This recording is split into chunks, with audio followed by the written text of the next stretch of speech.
Test. Okay. Well, I knew. I was just trying to get it.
Commissioner Huffing. Here.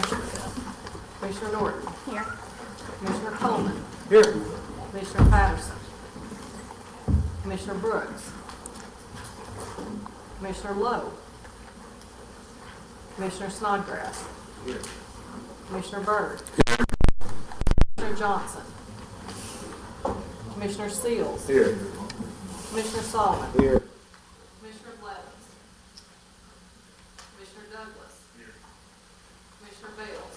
Here. Commissioner Scarlett. Here. Commissioner Coleman. Here. Commissioner Dockery. Commissioner Carmichael. Here. Commissioner Walker. Commissioner Reed. Here. Commissioner Thomas.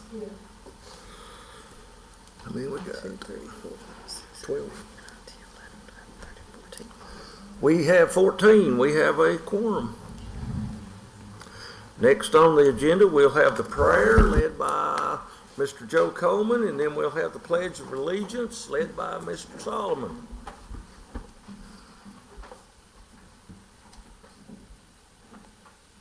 Our Heavenly Father, as we come to you this evening, Lord, we come to you, Lord, with thanksgiving and praise, knowing, God, that if there's any good done, that it will come from you.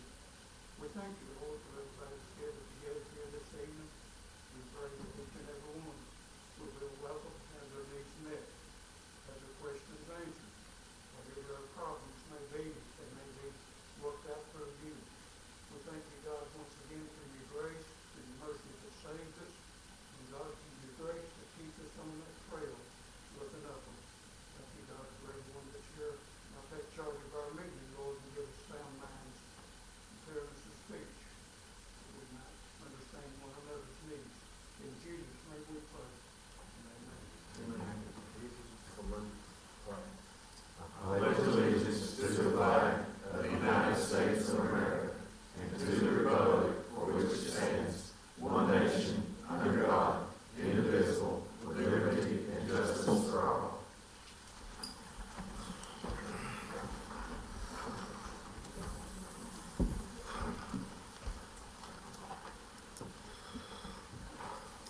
I'd like to thank everyone for coming out tonight. It seems like we got a fairly thin crowd.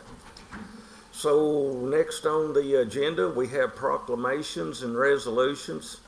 Grateful Nation Project, Jay Mosier and Curtis Hudson.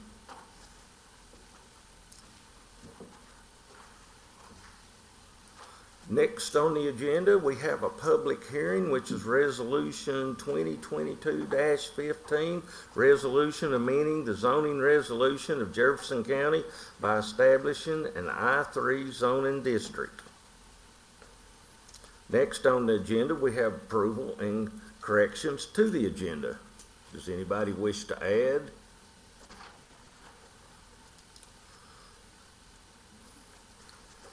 Not hearing any, we will move on to consent of agenda. Then we'll move on to approval of minutes. You have 4 sets of minutes that will be before you next week. Next on the agenda, we'll have appearance of citizens. I believe we have 3, and we're going to start out with Michelle Henderson. Would you please come to the podium? Please, ma'am, state your name and address, and you have 3 minutes. Hello, my name is Michelle, and I live at 1661 East Highway 2570 in Dandridge. My husband has lived on this property for over 10 years, and we live in a neighborhood called Rutherford Acres. At 1689, a campground was put in the backyards of 6 properties, causing an unsafe environment from hostile trespassers, large vehicles on other people's properties, and animals off leashes. Property was purchased in 2022, and he was told that he had unrestricted land. He then tried to put a campground without permits and licenses. We contacted zoning and were told primitive camping had no regulations, as long as he had no water and electricity, though he had both. After contacting the zoning board numerous times, little was done until in late 2023 they gave him his permit while he was still not meeting the site requirements. I've handed out copies of the current regulations for RVs in Jefferson County. Violations start with Regulation D. He is supposed to have a building that houses an office, restrooms, showers, laundry facility, and RV occupants. There are no laundry facilities on site, and bathhouse and shower house are always closed, and there is no laundry facilities on site. Regulation G provides utilities to the clubhouse, and all RV sites shall have water, sewer, electric, and services. Again, his bathhouse and facilities do not have electricity. His RV sites do not have a sewer hookup. Regulations also state the zoning office has to inspect upon completion. Regulation F would be the 24-hour on-site park management. We found out that he did not have this through the violation of Regulation K, which is his state license compliant. The environmental services went out to talk to him about obtaining his organized camping permit that he did not have, which regulates his sewer and public environment waste, and there was no one on site on the campground to discuss this. One huge concern for safety is Regulation H. On his fire protection, he has no hydrant. His site plan has one, but there has not been one installed. At any time, with 20 campsites and 20 RV sites, there could be 40 campfires going on this property next to 20 RVs carrying propane, gasoline, and diesel with more than 100 people on this property. This is unsafe to us and his campers since we only live 150 feet away. We have to put fences and gates to keep people from hiking, urinating, defecating, and trespassing, leaving their trash and feces behind, due to no facilities or their facilities being closed. We have to cover our daughter's eyes from watching grown men expose themselves to pee or watching people's butts while they're doing their business. We have to keep fifth wheels and Class A RVs full of strangers from driving all the way to our home, ruining our gravel and turning around in our yard, and then have to keep them cutting across 3 properties to get to the campground. Our fear is for the safety of our children and our home. Campers are complaining in the reviews about noise, the distance that the bathrooms are from the tent sites, and their tents are so close to the property line that when other people are mowing their backyards, debris is flying into their tents and campsites. Which brings me to my last point, Regulation J, which is property setbacks and the buffer. According to Article 6, Section 6.6, he's supposed to have a 10-foot buffer of trees, evergreen and cypress listed on his site plan, which he does not, because there is no vegetation and absolutely no buffer on his property. His bathhouse on his property line is in clear view of our back porch. Ma'am, could you finish up, please? Absolutely. He told the zoning board there was no one who lived on near the campground, and we can walk from the campground out of our back door faster than his campers can get to the bathhouse from their tents. The county has done nothing to protect its residents.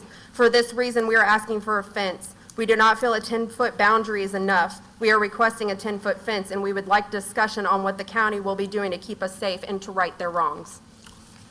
Thank you, ma'am. Next, we have Kyle Birdsell.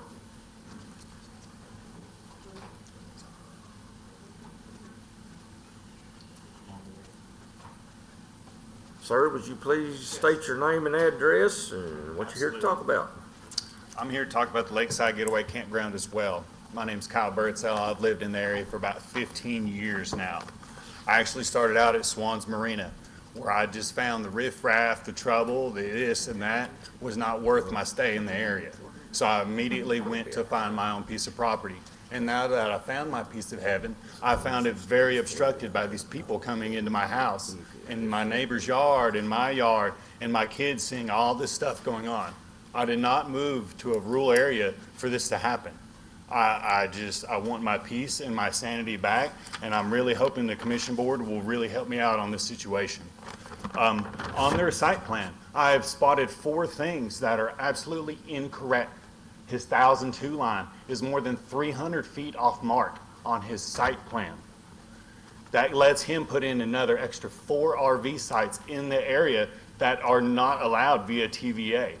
And I just want to right this wrong here. I want my peace, my sanity, my house, my love, my kids to grow up in a very nice, respectable place. I did not buy this to have a campground put in my backyard.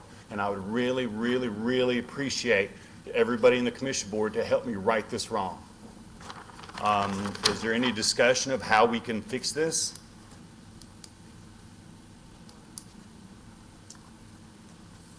Thank We you. will have to indulge within your grievance, sir. We'll have to look into that. I wish you would, please, because when it first came out, nobody looked into this guy's property. His site plan right here has trees completely up and down that are not even on his property. The entire top half right here is a bare open field. I want to know how a commissioner come and seen this and did not see that this site plan is completely inaccurate. Thank you, sir. Miss Katie? And we're just hoping for a greater resolution. Thank you, sir. Thank you very much. Next, we have Miss Linda McSmith. Linda McSmith, 3766 Island View Road, Parrots Chapel Community. I have a few things, minimal comments, so please bear with me.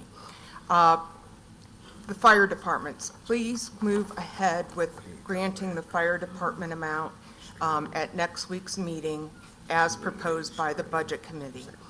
They serve all residents, pretty much all residents of Jefferson County. They are not limited to only 1 or 2 areas. We need to make sure we're getting these emergency services to everybody. 2, Piedmont. Yes, they're in the news. Yes, you've been hearing about them for the last year, year and a half. We need to be clear and transparent with our zoning for the community. It needs to come up to the commission. It needs to have clear and distinct information provided out to the people of the county. We need more oversight. We need to make sure this is being done properly, just as they're saying from the campground issue. We have more and more things, and how do the residents that are in a certain boundary get notified? A sign gets put up, where is it? How does it really get seen? There should be a mail out to everybody within so many feet or so many miles of whatever is a substantial change in order to them to be able to appear for a public hearing. Third, the building position, the building inspector part-time position that you guys disapproved last year, at the budget. We need to think about the fact that we need oversight for short-term rentals. This is a big problem in our community. We don't know where they even are for the most part. Nobody can tell us. We need something that's going to fund them as well. So please reconsider the part-time position for zoning. It brings revenue, guys. This isn't a neutral. We're doing other positions that don't necessarily bring any dollar to our bottom line. This is why we're always in so much trouble. How can we make that happen? And lastly, our county departments. We need more accountability by each and every department. We need to have transparency, and you should be hearing from them on a regular basis at these quarterly meetings, not just a brief report that they're submitting. Thank you. Thank you. Next, we have Julie A. Strain.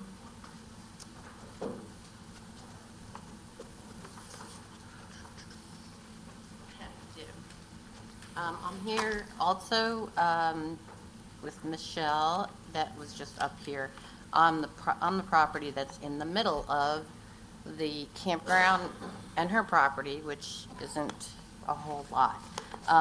Mr. Messer, when he first moved in, didn't have a road, asked us if he would mind if he could use our road to make his own road.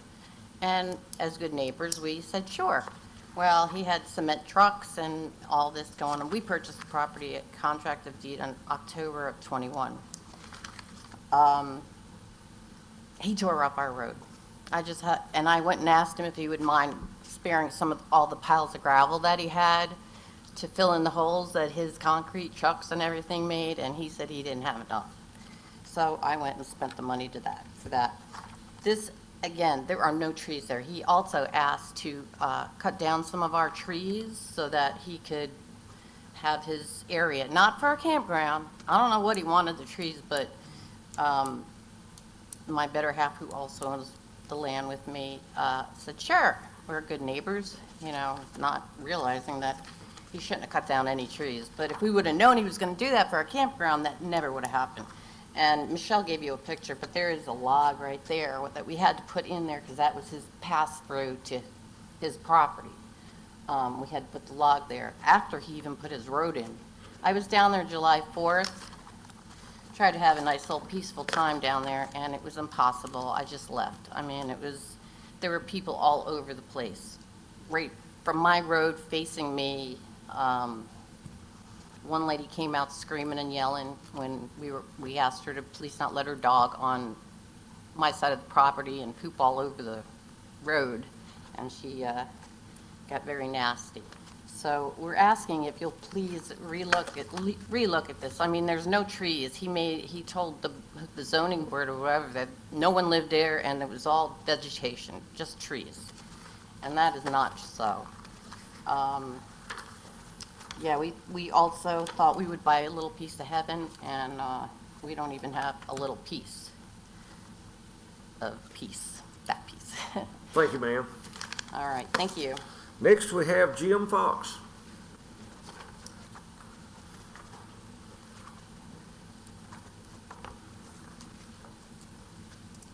Hi, good evening, guys.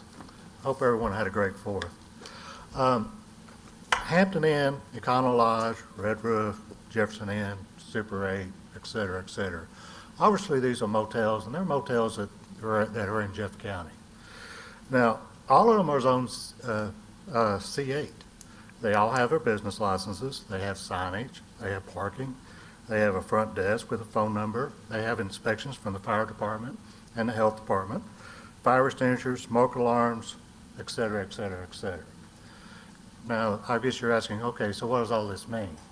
What it means is that these businesses are the original short-term rentals. They all operate as a short-term rental. Now, the short-term rentals themselves, there's approximately 1,500 locations in this county right now. Airbnb, which is the big gorilla as far as short-term rentals, lists over 1,000. So it's easy to get to 1,500. Over 1,000, and none of them, according to our county clerk, I sent him a sample of 10. Only one come back with a business license, even though the county mayor says that's required. So 90% of them do not have a license. That is tax revenue we're missing out. They're all zoned A1 or R1 instead of C3 like the original short-term rentals. There are no inspections. In fact, I went to an Airbnb site and I looked up several rental, and you go to the bottom of the page and it says safety, and it says the renter, in other words, the homeowner, the person that owns this location, doesn't mention fire extinguishers or smoke alarms or CO2 or any sort of safety devices. And the Airbnb site recommends that the renter provide a fire extinguisher and a smoke alarm when they go rent a place. Now, I don't know about you guys, but that's the first thing on my list when I go to pack to go on vacation is a fire extinguisher and a smoke alarm. Really? And these are just the basic things. Parking. The parking's questionable. Some of them do, some of them don't. Roadways. Some of these are on dead-end streets, and they bring their boat or whatnot, and they're turning around their boats in the neighbors' driveways. The neighbors are having to tell them where the rental is. The neighbors having to tell them to put the fire out. The neighbors telling them they have to behave. That is not the neighbor's job. That is the person that rents it. That's their job. So they should have signage up that says, this is a rental, this is the owner's name, here's a phone number in case of emergency. The rental companies, so they don't have a license, so essentially that's tax fraud or tax evasion, could be construed as that. The rental companies, such as Airbnb, refuses to cooperate with the county clerk in collecting the proper business licenses and taxes and knowing where they are. So I believe that probably becomes conspiracy to commit tax fraud. And so if they don't want to cooperate, why do we even allow them in our county? I would ask, now, don't get me wrong. Sir, you're running out of time. You need to close up, please. Okay, give me about 10 seconds. Don't get me wrong, I am not anti-Airbnb. I use them myself occasionally, but we need to get a handle on them and get control of them and regulate them to protect our neighborhoods and protect our county. And I would ask you to direct the Planning Commission to look into it and develop rules and regulations for these folks, and to give peace of mind to the neighbors and actually the safety to the people that are renting these things, because they say they may or may not even have a fire extinguisher. Thanks, sir. Thank you. Miss Katie? Well, there's 2 or 3 different directions that can head. We'll have to figure out which is the best, but public service will be involved before it's over. I've spoken to the Planning Commission twice, and the first time they said, well, we kind of need to refer that to County Commission, and County Commission direct us to do something. I think it would be great if the County Commission was proactive instead of reactive, but, that was the comment that come back. Well, we'll most definitely look into this and have an answer. All righty, thank you. Thank you, sir. Next on the agenda, we have approval of notaries and bonds. I think you have a list in your packet. Is there a question or comment? Not hearing any, we'll move along to nominating committee. Ms. Heidi Thomas, ma'am, you have the floor.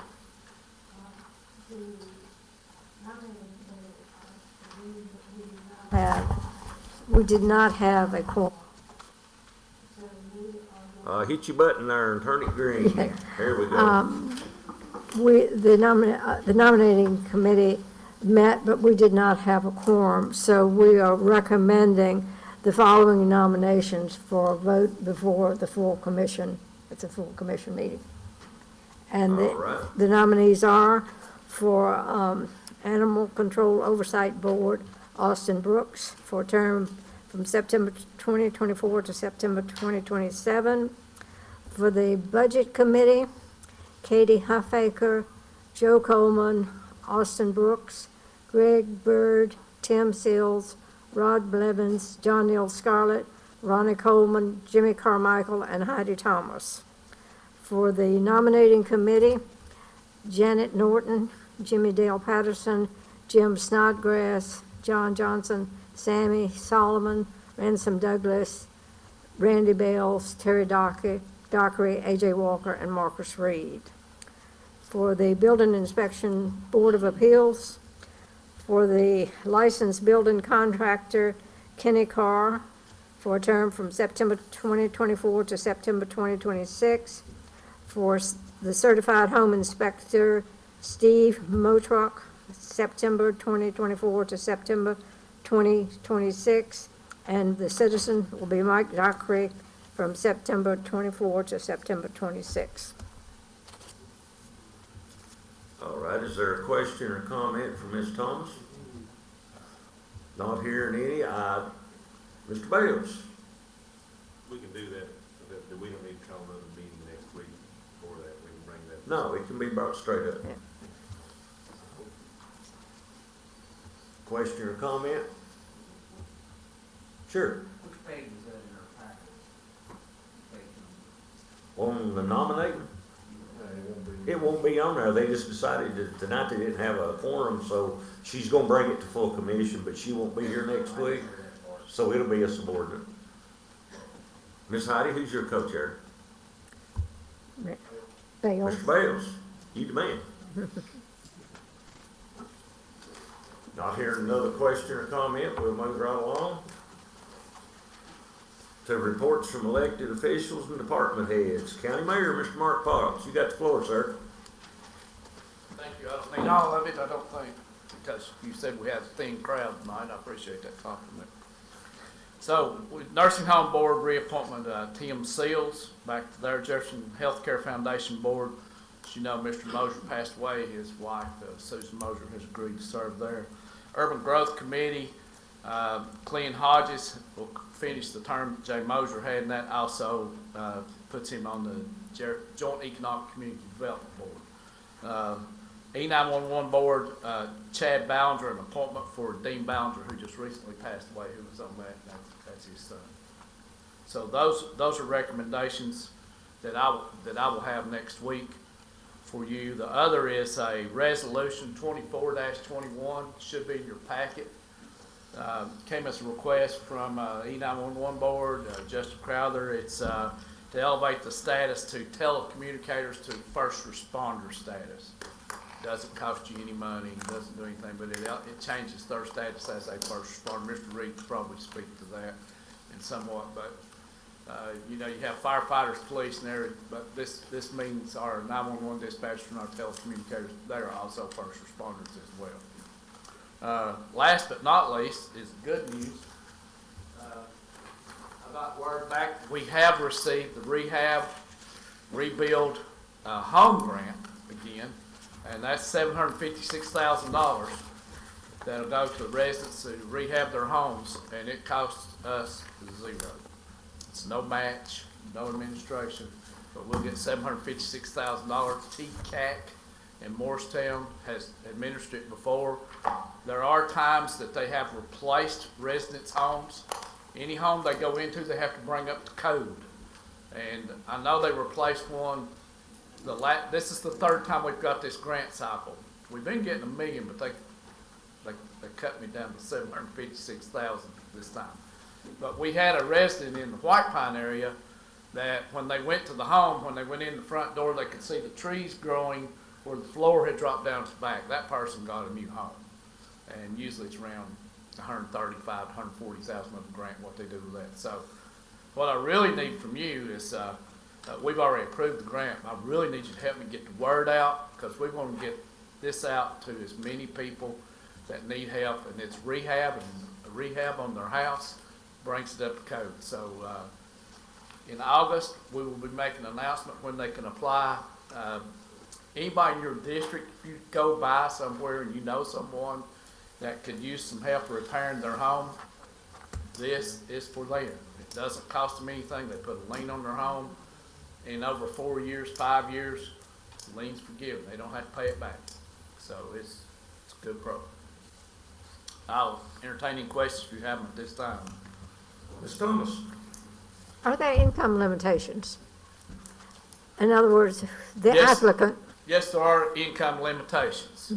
Also, they have to own the home because they will do a lien on it.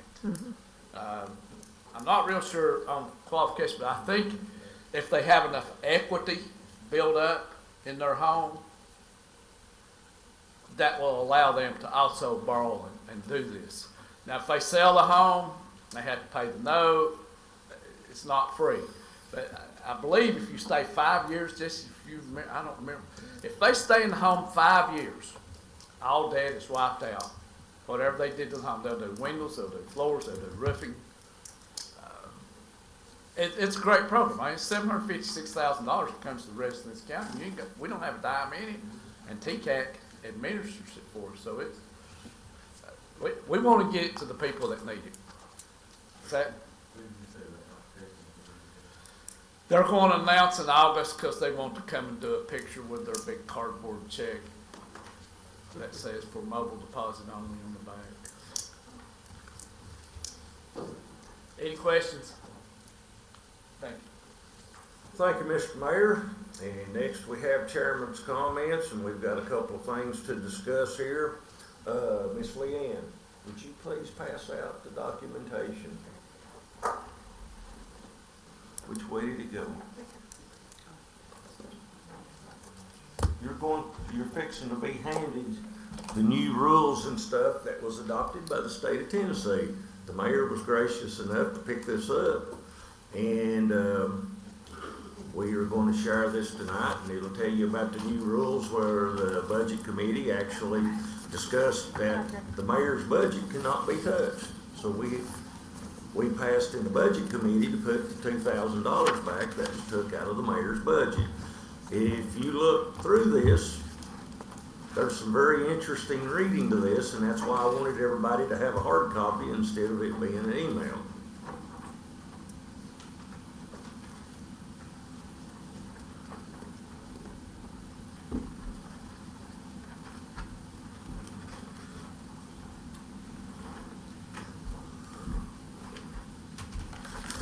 This would be your legislative conference, is where this comes from.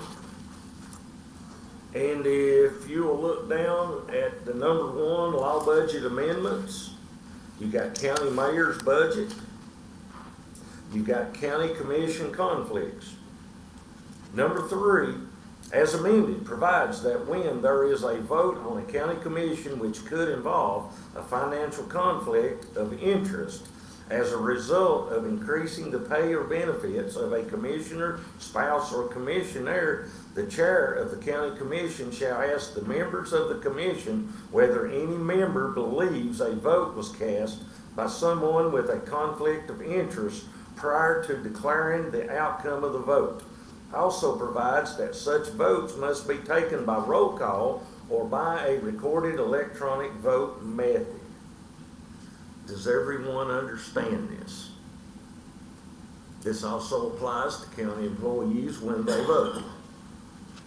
So in the future, I will ask after county employees vote if anyone feels like there's a conflict by Tennessee law. County commission training, the next one I want to point out, as amended, increases the required amount of training that a county commissioner must take each year from 7 to 8 hours. This training requirement does not apply to incumbents in office prior to April the 12th, 2018. If you came on this commission after this date, you are required 8 hours a year training of some kind. We're looking into the options of what you need to do as chairman, and they encourage the county to provide a supplement of $600 per year for commissioners who comply with this agreement. Outcome passed both chambers. That right there is something we'll have to discuss at a later date. Is a question or a comment to anything that I have read?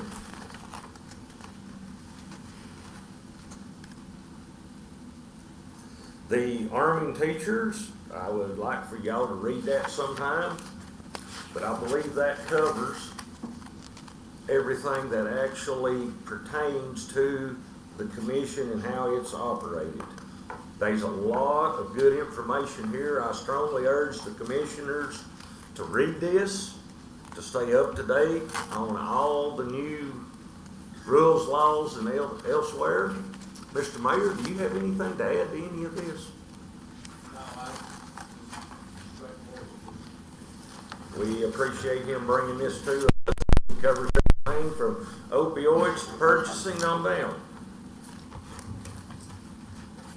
Next on the agenda for my comments was the lawyer expense, and it was brought up at the last meeting that one of the commissioners said he wanted an attorney here. Why wasn't there an attorney? Well, attorneys cost money. So we need to decide next week if we want an attorney to every meeting or 2 meetings as needed. We need to decide because our budget, we've got active lawsuits and we're gonna be spending a lot of money, I do believe. Mr. Mayor, do you have any comment for the lawsuit that got answered? I believe that was from the rock quarry, maybe?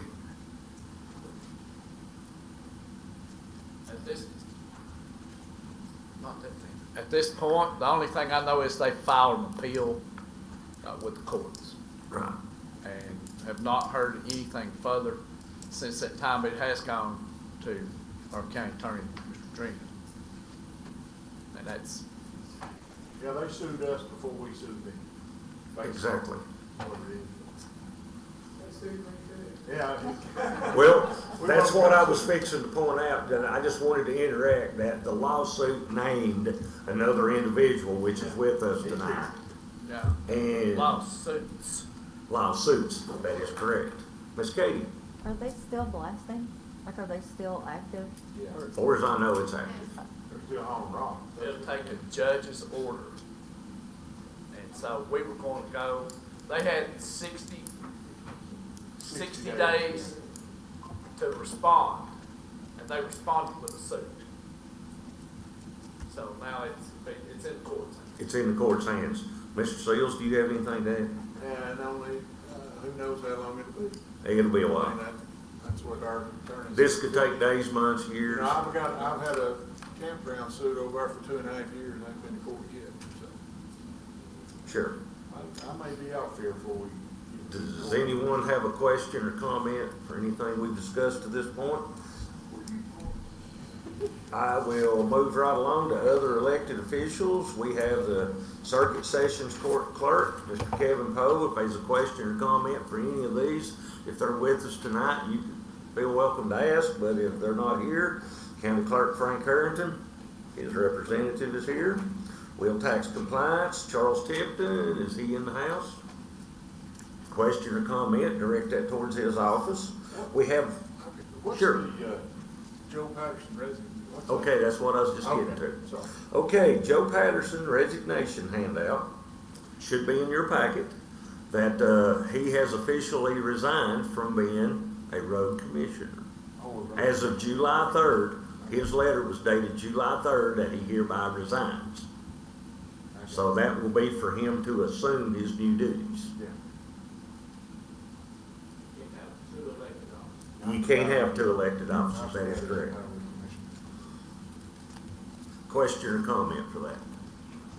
Not hearing any. Registered deeds, Sheriff's Department, Assessor of Property, Miss Susan Gass, right popular. Does anybody have anything for her? Just give her a call at the office. Jefferson County Constables, County Attorney. You have Building Inspector, Sanitation Department, Mr. Galt. I don't know if we... Sure. Mr. Goff, had an event with one of his, with a family member who couldn't be here. He'll be here next week, but all the documentation that TDEC needs to proceed with the permit was submitted today. It was submitted I got a today. confirmation email on it that all documentation that they required, that from the engineer, wasn't necessarily us, but the engineers that's doing the project, all that has been submitted and received by the state. All righty, thank you, sir. Next, we have Department of Education, Mr. Tommy Arnold. Sir, do you have anything for us? I don't have anything, sir. You's being awful quiet back there. You have resolutions for information only in your packet. Emergency Communications, Justin Crowther, handout. Emergency Medical Services, Mr. Brad Phillips. Environmental, Tom Carter. Finance Department, Miss Jessica Elder. You're the star, ma'am.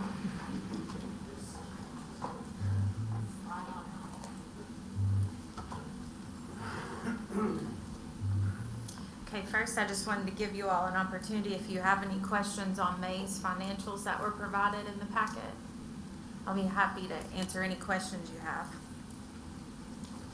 Question or comment?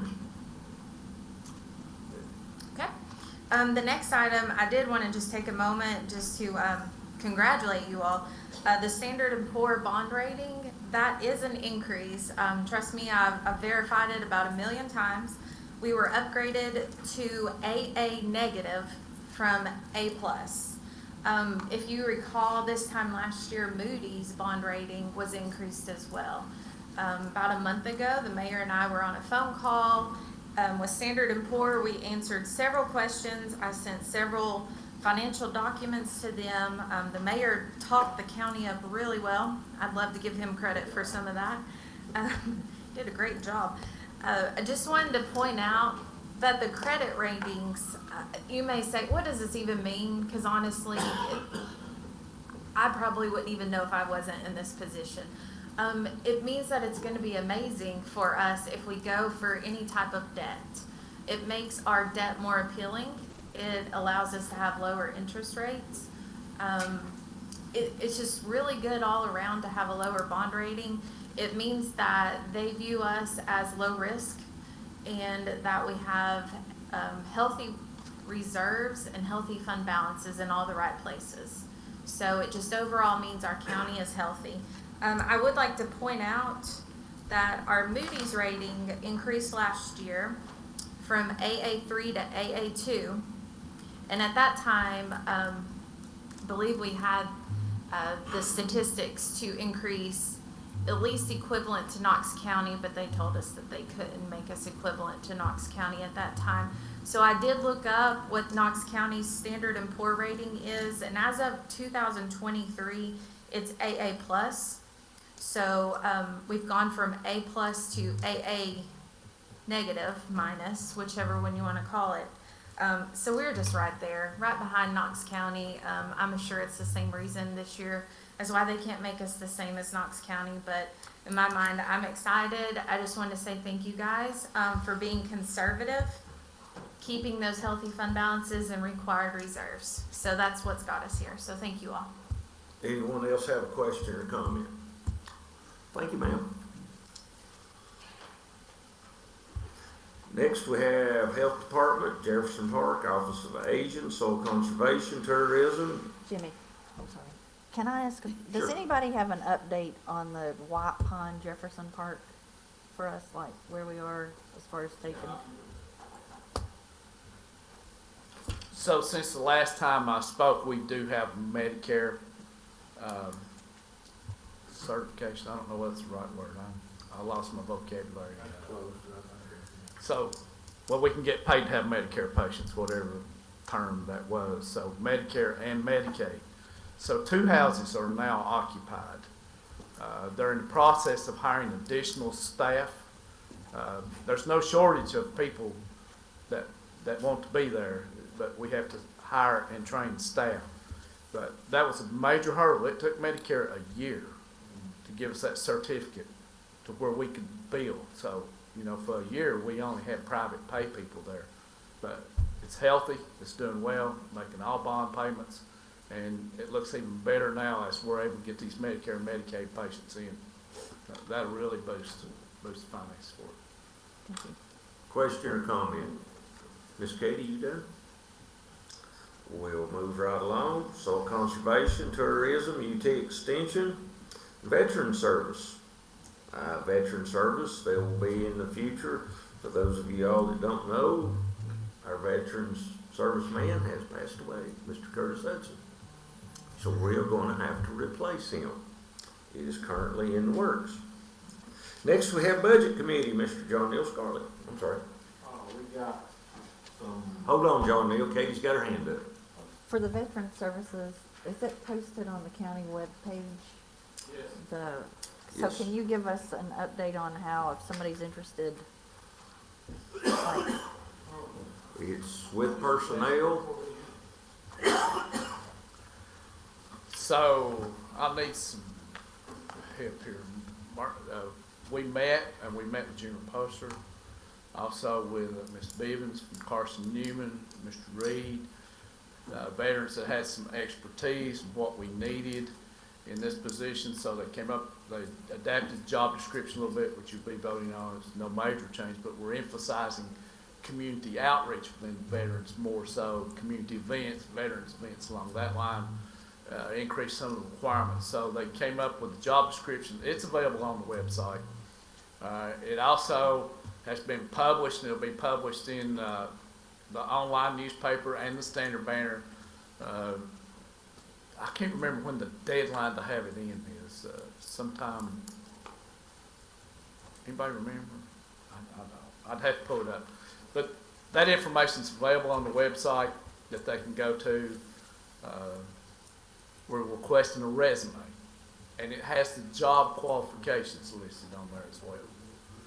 So, Okay, so if you're increasing what the person is doing, will there be a pay increase for that position? I think Mr. Scarlett's gonna, bring that up. Depend on you. We're in trouble.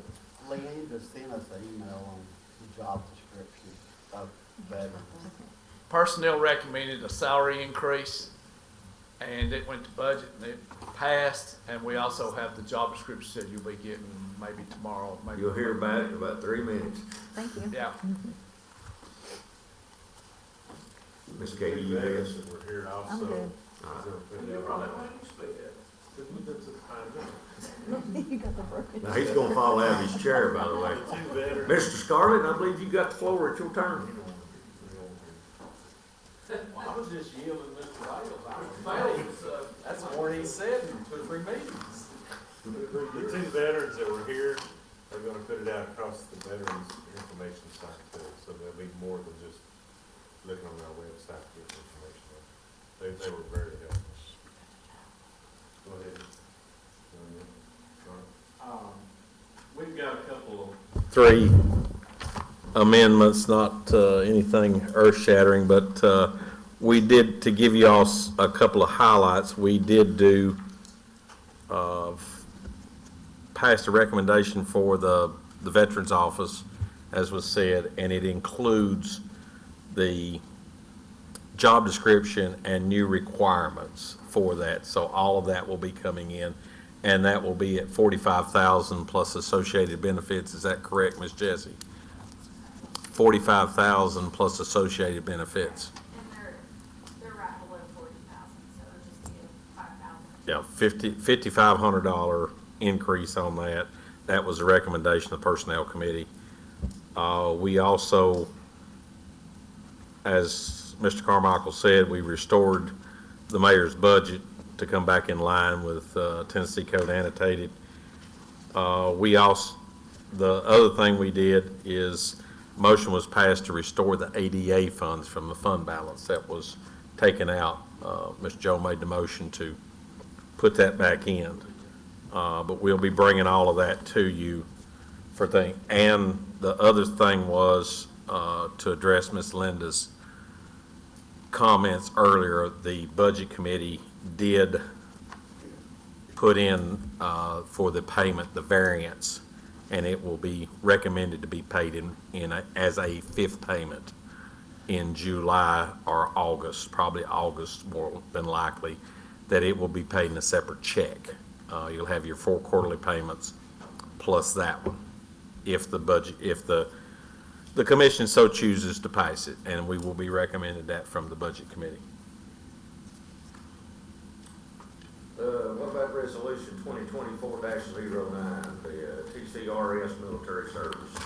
Nothing was done on it. There hadn't been any interest, so it is laid to the side, and we're not going to address anything with it until there is some interest.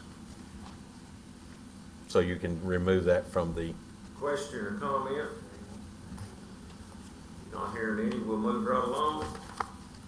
You got your other nonprofits, Jefferson Lions, Chamber of Commerce, Companion Animal Rescue Education, and you've got your fire and rescue. You have all your reports. I don't think we got reports from everyone on the fire departments, but next we'll move on to libraries. You have a board appointments for the library board. I'm not sure who's supposed to bring that to us. We brought it out, there's in my hand, but we'll get the name to you. All right. We'll move right along to old business. There is none. Next is new business, resolution 2022-15, resolution amending the zoning resolution of Jefferson County, Tennessee by establishing an I-3 zoning district. Question, comment? I don't know how it's took us 2 years to get to this, but, we're just now getting to, all the cities have passed it. I don't know. That was my next question. Yeah, I don't know. So it's made the lap. I'm not gonna answer. Yeah, it's made all. So this has made the lap. Yeah. Not hearing any more question or comment, we'll move right along to resolution 2024-22, which is a resolution EMS to surplus and auction equipment. Question or comment? Not hearing any. Notice of balloon festival request by Wine Garden Permit. Appalachian Robin McMahon. Mr. Chairman, that's an FYI, County Commission of Beer Board has approved. Right. My understanding, we do have a beer board for next week. And does anyone have anything to add before we adjourn? I have one more request. Sure, sir. The resolution on the Elevate All Jefferson County 911 telecommunicators, I can't present a resolution. I'll have to ask someone here to present. I can ask you to do the resolution, but it takes action by county commissioners. I would informally request that you put that under new business. Maybe two of them will make a motion in a second. So that goes to new business, sure. Does anybody have a problem with putting this on new business? Not hearing any.